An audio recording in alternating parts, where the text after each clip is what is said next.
Good evening and welcome to Cozy Sleep Time. Get comfortable and take a slow breath. Let your body relax more and more.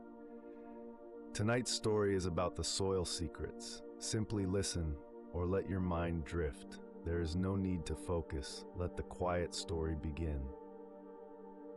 Tonight we explore the living world beneath our feet. A single teaspoon of healthy soil contains more living organisms than there are people on Earth. This hidden universe of microscopic life performs one of the most essential functions on our planet, the decomposition of organic matter and the recycling of nutrients that every living thing depends upon. Soil is not merely dirt. It is a living, breathing ecosystem. Among its countless inhabitants are bacteria, fungi, protozoa, nematodes, mites, springtails, earthworms, and thousands of other species that rarely cross our awareness.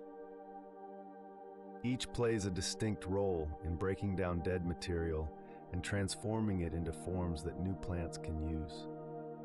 Bacteria are the most abundant life forms in soil. A gram of fertile soil may contain hundreds of millions of these single-celled organisms.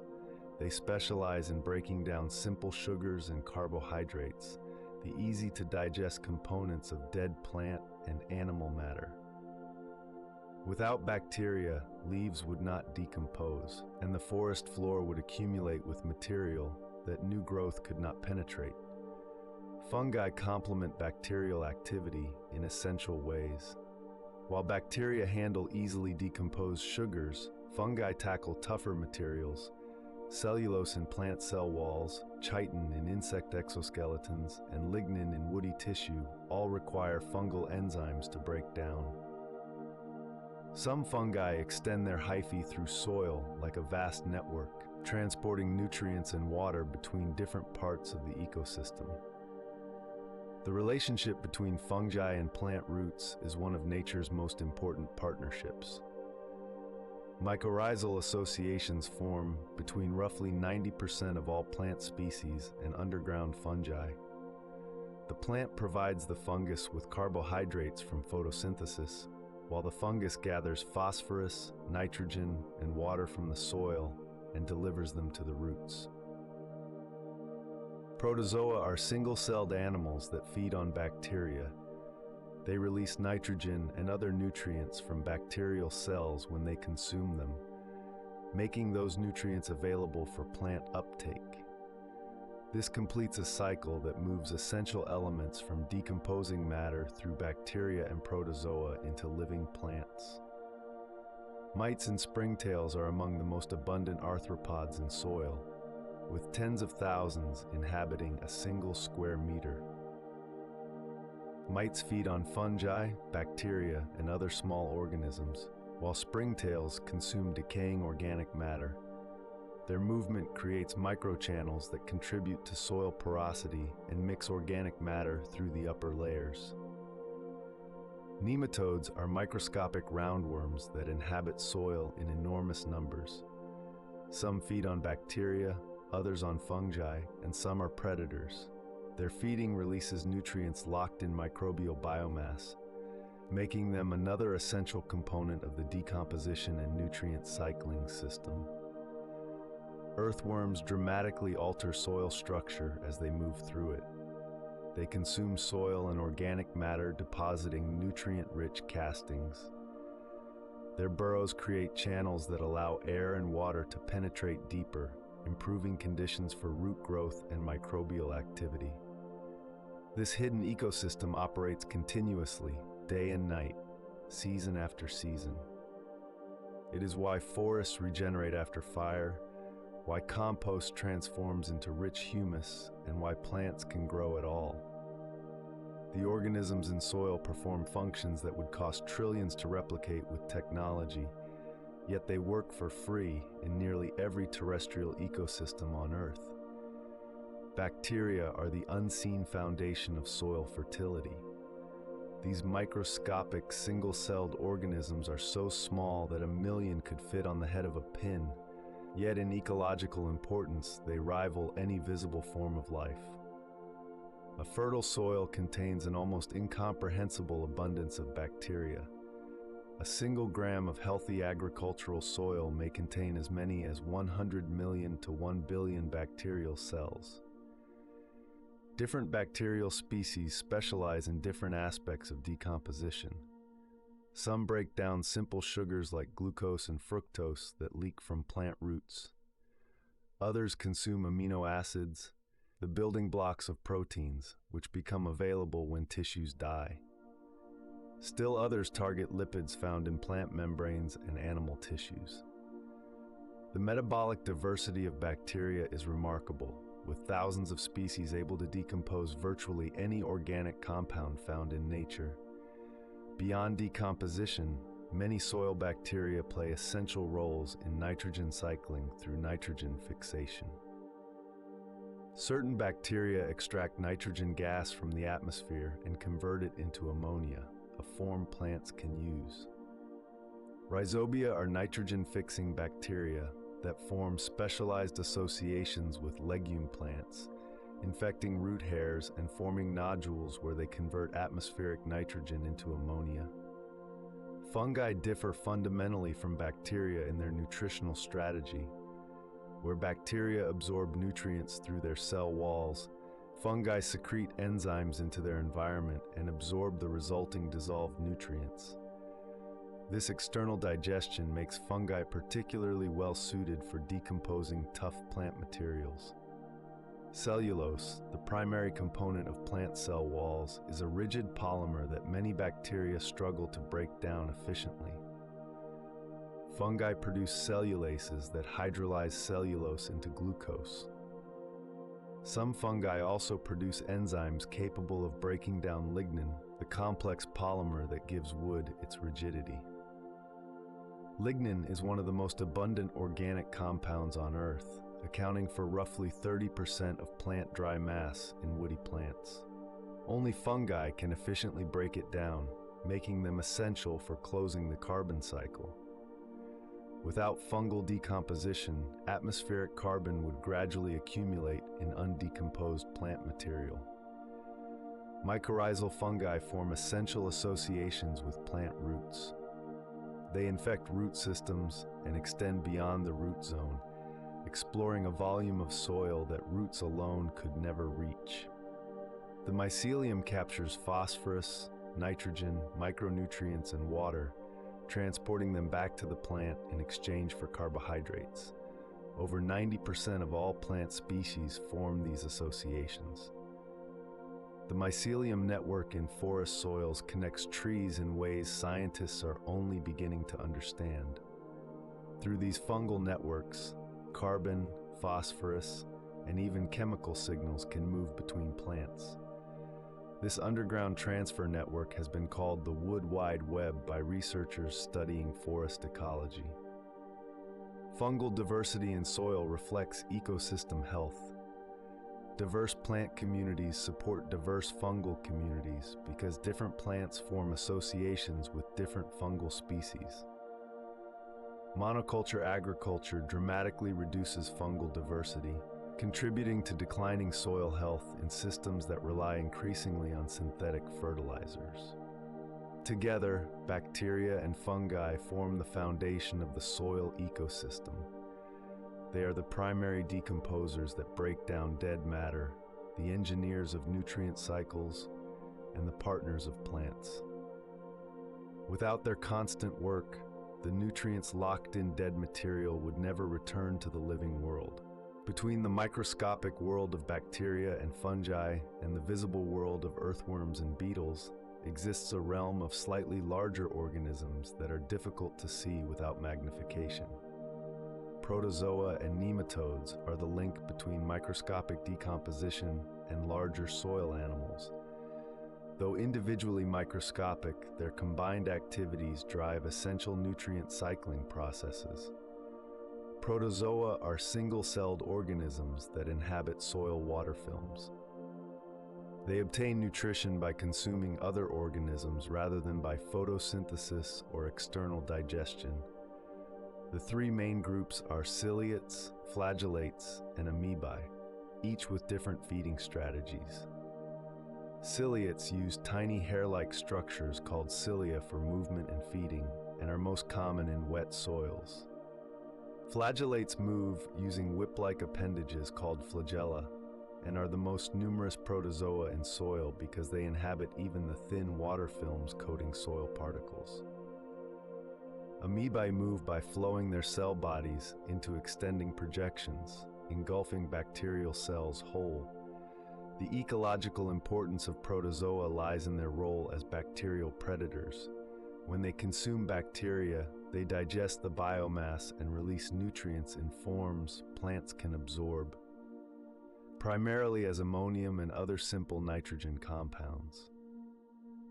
This process, called microbial grazing, is one of the primary mechanisms making bacterial nutrients available to plants. Research has shown that protozoan grazing can increase plant growth by 60% compared to soil where protozoa have been removed. Nematodes are microscopic roundworms that are among the most abundant multicellular animals on Earth. A single square meter of grassland soil may contain more than 1 million nematodes.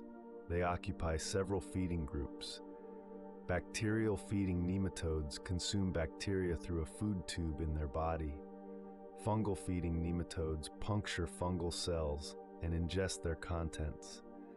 Others feed on plants by penetrating roots, and still others are predators that feed on other nematodes.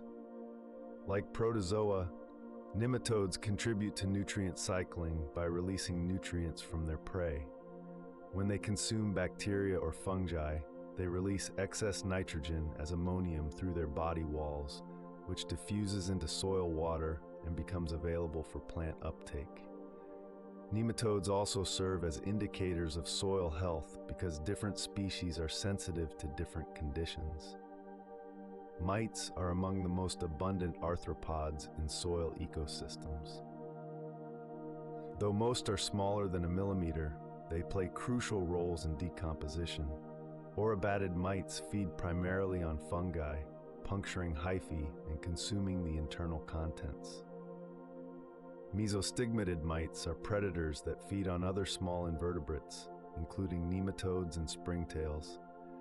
Springtails are closely related to mites and occupy similar niches. Some soils contain tens of thousands per square meter. A forked structure under their abdomen allows them to spring away from predators. They feed on fungi, bacteria, dead organic matter, and sometimes living plant material. The soil food web connects all these organisms in a complex network of feeding relationships. Energy flows from decomposing matter through bacteria and fungi to protozoa and nematodes, then to mites and springtails, and ultimately to larger predators. At each step, nutrients are released and transformed, becoming available to plants and other organisms.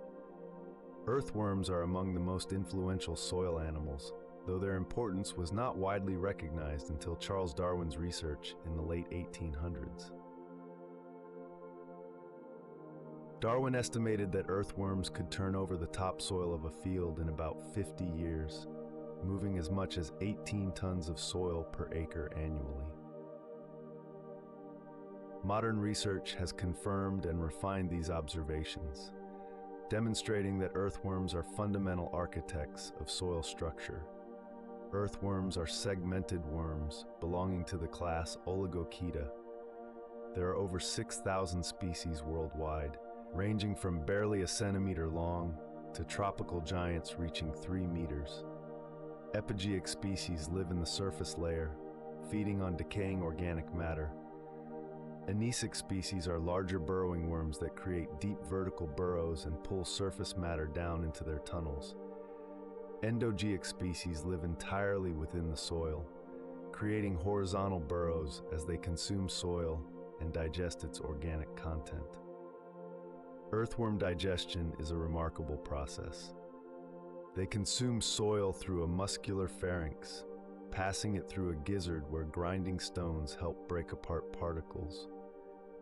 In the intestine, digestive enzymes break down organic matter.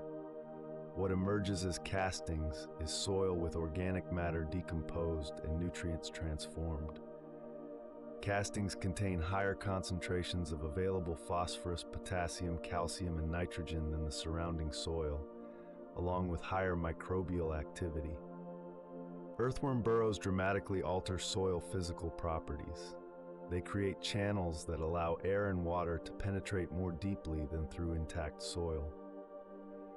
Research has shown that burrows can increase water infiltration rates by an order of magnitude compared to unburrowed soil, reducing surface runoff and erosion. The burrowing action also improves aeration, supporting aerobic microbial activity in the burrow walls. Earthworms are ecosystem engineers that create habitat for other organisms. Their burrows provide shelter for roots, nematodes, mites, springtails, and other small animals. Fungal hyphae grow along burrow walls, and bacteria colonize them, creating biofilm communities that contribute to biochemical processes throughout the soil profile. The relationship between earthworms and plants is complex and bidirectional. Earthworms stimulate plant growth through improved nutrient availability, better soil structure, and enhanced microbial activity. Their presence benefits most plant species. Earthworm activity varies with environmental conditions. They are most active in warm, moist soils. In temperate regions, activity peaks in spring and fall. In summer, when soils dry out, earthworms may enter a dormant state, retreating deep into the soil. In winter, they become dormant as temperatures drop. Earthworms are sensitive to soil disturbance, particularly tillage and pesticide applications. In agricultural soils, populations are typically much lower than in natural ecosystems. Through their feeding, burrowing, and casting activities, earthworms continuously transform soil, creating structure, improving drainage and aeration, and making nutrients available to plants. They work continuously beneath our feet. The cycling of nutrients through soil is one of the most fundamental processes sustaining life on Earth. 3 cycles stand out: the nitrogen cycle, the carbon cycle, and the phosphorus cycle. Each moves essential elements through different forms and reservoirs, driven largely by the activity of soil organisms. The nitrogen cycle is among the most important. Nitrogen is a component of proteins, nucleic acids, and chlorophyll, making it essential for all living things.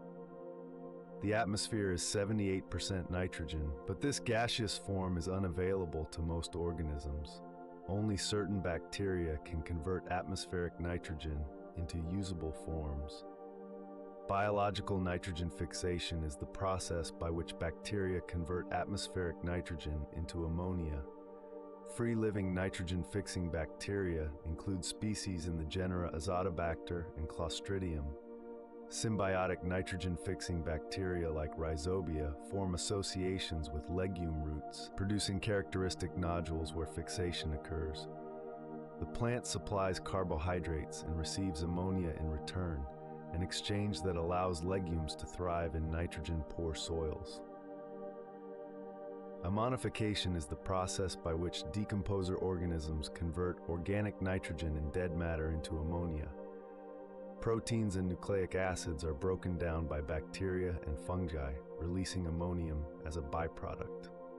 Nitrification then converts ammonia to nitrate through a 2-step process involving Nitrosomonas and Nitrobacter. Nitrate is the preferred nitrogen form for most plants. Denitrification completes the cycle by converting nitrate back to nitrogen gas under anaerobic conditions, returning it to the atmosphere. The carbon cycle in soil connects the atmosphere, living organisms, and geological reservoirs. Soil is the largest terrestrial carbon reservoir, holding more carbon than the atmosphere and all living vegetation combined. Organic carbon enters through plant residues, animal remains, and root exudates. Leaves, stems, and roots that die each year contribute organic matter for decomposers. Living roots release carbohydrates and other compounds that feed soil microbes.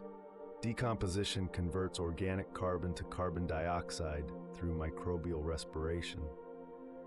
The rate depends on substrate quality, with simple compounds decomposing rapidly and complex compounds like lignin decomposing slowly. Label carbon decomposes in weeks to months. Intermediate carbon may persist for years to decades. Stable carbon, called humus, can persist for centuries or millennia. The phosphorus cycle differs from nitrogen and carbon in important ways.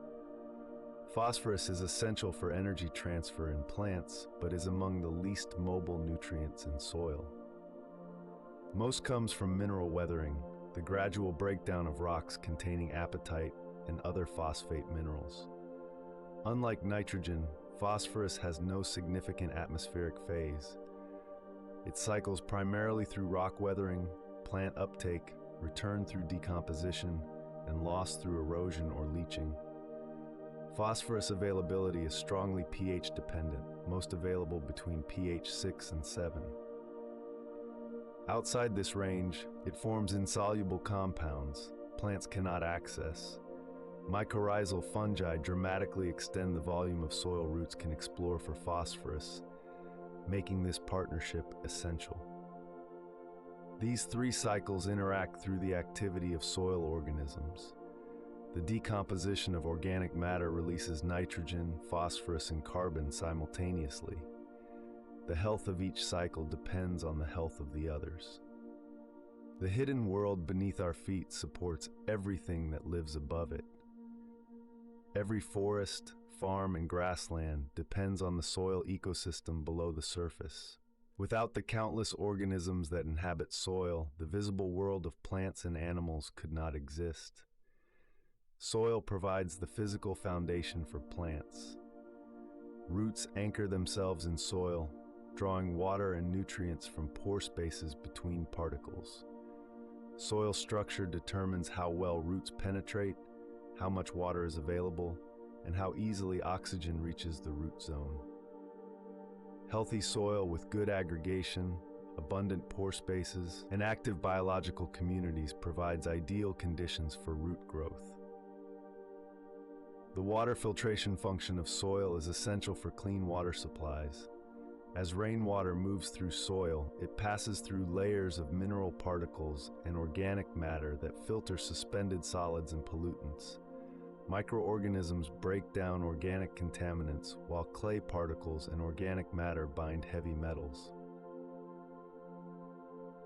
This natural filtration system protects groundwater and surface waters from pollution. Soil plays a critical role in regulating climate.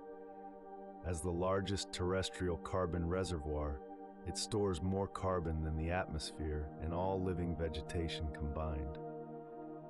The balance between carbon inputs from plant residues and losses through microbial respiration determines whether soil acts as a carbon sink or source. When soils are healthy and undisturbed, they accumulate carbon. When degraded through tillage or erosion, they release stored carbon to the atmosphere. Soil formation operates over geological timescales. It takes hundreds to thousands of years to form a single centimeter of topsoil. Parent material weathers into mineral particles through physical and chemical processes. Organic matter accumulates as plants colonize developing soil. Organisms arrive and establish communities that further transform the substrate.